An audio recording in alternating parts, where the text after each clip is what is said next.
Teddy Covers from WagerTalk.com with a big game breakdown Saturday, NBA, the Celtics, and the Spurs. And I want to talk a little bit right at the top about how I approach these big double-digit point spreads between playoff teams and non-playoff teams at this stage of the campaign. And looking at my Odds Logic live odds screen right now, Boston mostly minus 12.5. There are minus 13s out there.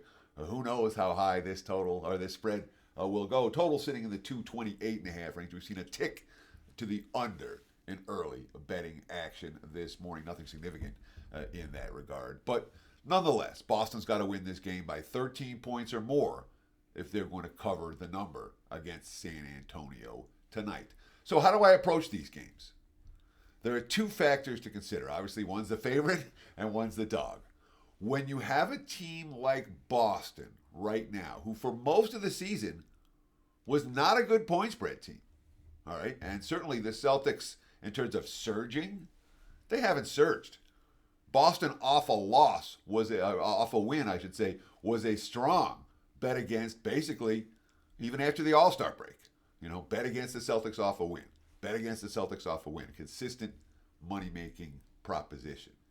Well, all of a sudden, on this little road trip, Boston win and cover at Utah, Portland, Sacramento, and Phoenix. And all of those wins coming by double-digit margins. In fact, all of those wins coming by enough to cover this point spread tonight. And one of the key things with Boston that bettors have to pay attention to is the Celtics, I'm going to call them essentially injury-proof. Doesn't matter if they're without Jaylen Brown. Doesn't matter if they're without Jason Tatum.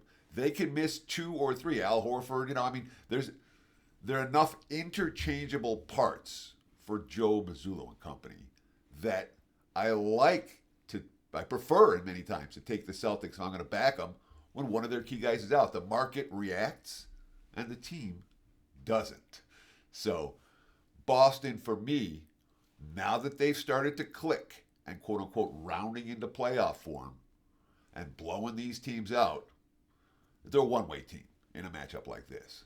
It's Celtics or pass for this bet. So the question is, do we pass? And we look at San Antonio of late. And again, the Spurs are playing down the stretch. There's no Wembanyama. There's no Darren Fox.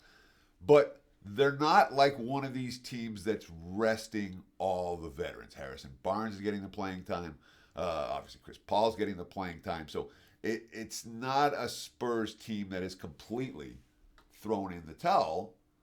And, they won 3 of their last 5. They covered 4 of their last 5. They've been competitive in these contests. That being said, Toronto, Philly, shorthanded Knicks, the one game where they faced a top team clicking, they got blown out by the Pistons. Now, we talk about this home court and what it's worth. And again, you take it with a grain of salt. They have been better in terms of being able to win some of these games at home than they have on the highway. That being said, we look at the full season for San Antonio. We look at when they try to step up in class on this floor. And plenty of losses by margin at home. And the Spurs certainly aren't a team that's thrown in the towel. When we talk about teams that at the end of the NBA season, when you start talking about these type of point spreads with a team that's thrown in the towel, I have no hesitation. You fade them. All right, it's 13, great. Tomorrow it'll be 15. The next day it'll be 17. The teams that aren't competing. And we don't want to put any money on them. San Antonio's not like that. That being said, San Antonio is not primed to compete with Boston, with the Celtics clicking right now. It's just that simple.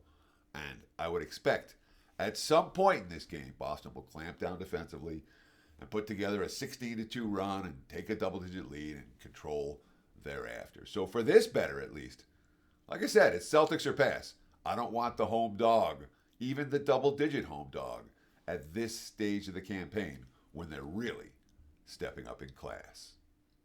We appreciate the likes very, very much. If you like this type of analysis, boop, hit that like button. That's all I can ask for.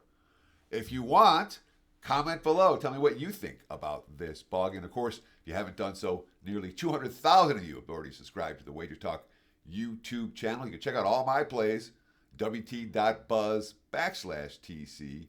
And thank you so much for taking time out of your busy day to hang out with me and the Wager Talk team.